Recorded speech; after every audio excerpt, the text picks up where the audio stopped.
ನಾನು RSS ಸಮವಸ್ತ್ರದಲ್ಲಿ ಇವತ್ತು ಬಂದಿದ್ದೀನಿ. ಇವತ್ತು ಇಡೀ ದೇಶಾದ್ಯಂತ ಮಾಡ್ತಾ ಇದ್ದೀವಿ. ನಾನೇನ್ ತಪ್ಪು ಮಾಡಿದ್ದೀನಿ?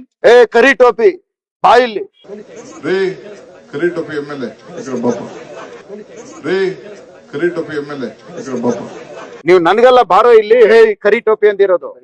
5 ಲಕ್ಷ ಜನಸಂಖ್ಯೆ ಇರ್ತಕ್ಕಂಥ ಒಂದು ರಾಜರಾಜೇಶ್ವರಿ ವಿಧಾನಸಭಾ ಕ್ಷೇತ್ರದ ಜನತೆಗೆ ಅವಮಾನಿಸಿರೋದು ಇದು.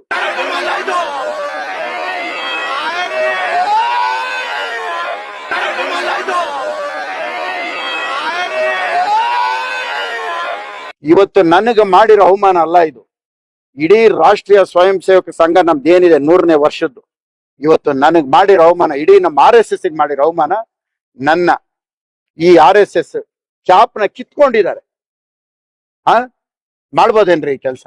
DK ಶಿವಕುಮಾರ್ ಇವತ್ತು ಪದ ಬಳಕೆ ಮಾಡಿರೋಂಥದ್ದು ಕ್ಷಮೆ ಕೇಳಬೇಕು. ಅವ್ರಿಗೊಂದು ಮಾನವೀಯತೆ ಇದ್ರೆ, ಅವ್ರು ಒಬ್ಬ ಶಾಸಕನಿಗೆ ಗೌರವ ಕೊಡಕ್ಕೆ ತಪ್ಪು ಮಾಡಿದ್ದಾರೆ. ಆದ್ರೆ RSS ಅವಮಾನ ಮಾಡಿದ್ದಾರೆ, ಅದಕ್ಕೆ ಕ್ಷಮೆ ಕೊಡ್ಬೇಕು.